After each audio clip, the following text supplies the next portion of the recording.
G'day Nige, thanks for coming in today, mate. Thanks, We'll, Gav. Just run through this recent incident that you had with the bus and the bus driver. Heard about that one. Yep. Yeah, I'll run through the findings after the incident, some controls moving forward, and if you've got any questions along the way or at the end, just let us know and we'll go through them. So I know you're familiar with it. Yeah, just to cover it again, we've had the bus driver the other day coming up the main road there on the mine lease, and unfortunately he's come into contact with a pothole, quite a severe pothole there, and that's caused the seat to bounce up and down quite violently, and one of the seats compressed down.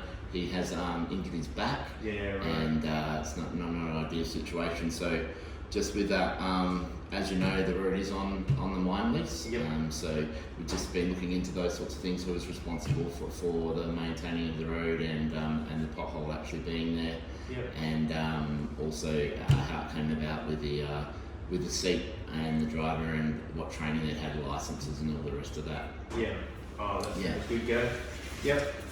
So based on the incident, was there any thing that applies within the acts and the regs within this incident? You can touch on a couple there. Section 19, Division 2, Primary Duty of Care. So we've got them here in Parts 1. A person conducting a business or undertaking must ensure, so far as reasonably practical, the health and safety of A, workers engaged or caused to be engaged by the person. And then it goes into Part 3, without limiting subsections 1 and 2, a person conducting a business or undertaking must ensure, so far as reasonably practical, A, the provision and maintenance of work environment without risk to health and safety, and F, the provision of any information, training, instructions or supervision that is necessary to protect all persons from risk to their health and safety arising from work carried out as a part of the conduct of the business or undertaking. So obviously we've got a bit to cover through there. And Section 28, Duty of Workers. While at work, a worker must A, take reasonable care for the worker's own health and safety. C, comply so far as the worker is reasonably able with any reasonable instruction that is given by the person conducting the business or undertaking to allow the person to comply with this act. And D, cooperate with any reasonable policy or procedure of the person conducting the business or undertaking relating to health or safety at the workplace that has been notified to workers. Based on that stuff there.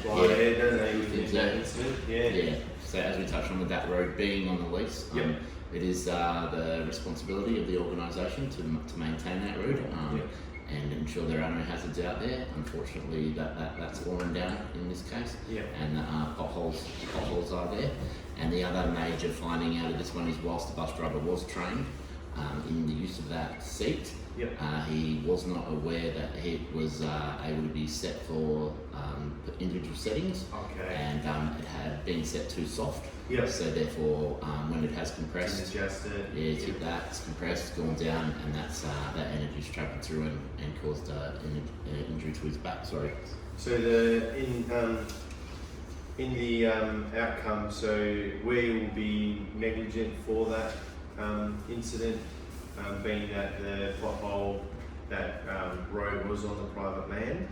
Yes. As a PCBU, we'll be held accountable. Yes, I believe so. And basically with that, there is no maintenance plan. There's no robust structure to maintain these roads. I can't find any evidence of regular inspections or reporting on that road. So do you reckon we, moving forward, so some of the actions that we'll put in place after the incident would be those maintaining the roads, inspections from maybe supervisors, leading hands, to be able to get out in the field, pre-bus travels, maybe like that, stuff like that, pre-bus travels, those sorts of things. We do want to keep as many vehicles off that road as we can and keep it limited so that it does maintain the safety of that road.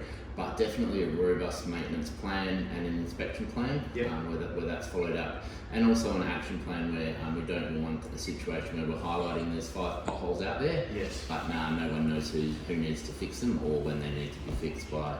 And so good structure there. We could get someone to fix them. We could get someone from outside. I have spoken to the boys over there in the Earthworks department, and they do have a grader that does service that area, and there's also some material nearby that can use to uptake the maintenance on that road. Yep. And I think we'll keep it in-house and go down that road. Yep. And we will obviously test and measure and reassess as we go.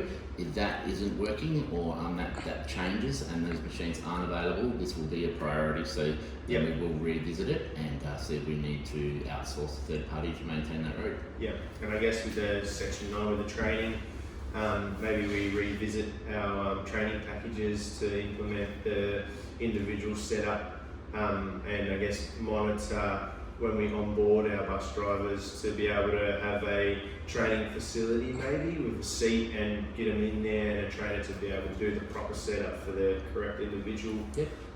Maybe might be a good Good way Good forward. way forward, That is maybe. in the notes here that we had, and Yep. yeah, definitely. And just looking at that on the training needs analysis, like I said, this bus driver had received the training, but that I wasn't sure if they may be had missed that part of the training for the setting of the seat, Yep. or if it wasn't in there, but it turns out that it wasn't in there. So Oh, yeah, yeah. definitely have that added Yep. to the training. And if we're going to do some practical training with seats and those sorts of things, that's definitely a road we could go down Yep. to ensure that they do understand that. But also, I suppose, train the trainers and just letting once we apply this to the package, just letting the trainers know as we will that we'll filter that out so everyone's aware that's been upgraded, Yep. updated. And that information's now in there, and we can make sure everyone knows the settings that they need and whether we need. Yeah, I'm not sure how that actually works, but whether we need to implement whether it's set of scales or how that seat adjustment works when the Yeah. person's sitting in it. But we'll get that looked into and make sure we have that right. Good one to cover off. So in regards to the worker, have we got a what's the situation now, and have we got a return to work in place or anything like that? Yeah, so the worker did go down and get some first aid treatment. Yep. And they are off work at the moment, so lost time injury there with Yep. that worker. They are now in the hands of our HR department, who, Yep. as you know, will be checking in on them, looking after them with their doctor's appointments and everything they need. And all focus is going to be on getting them back to work when Yep. when they're cleared and fit and able to return to work. Awesome. We'll keep you updated on that as we Yep. go, and I'm sure they'll be communicating that along the way. Thanks, Gav, and I'm sure we'll be talking again once we implement those training packages and the traffic management plan, inspections and stuff. It's a great idea, Yeah. and yeah, definitely need to put them in place so we don't have this happen again. Thanks for reporting. You're welcome. Cheers. No worries. Thanks, mate. Catch up. Um, Time.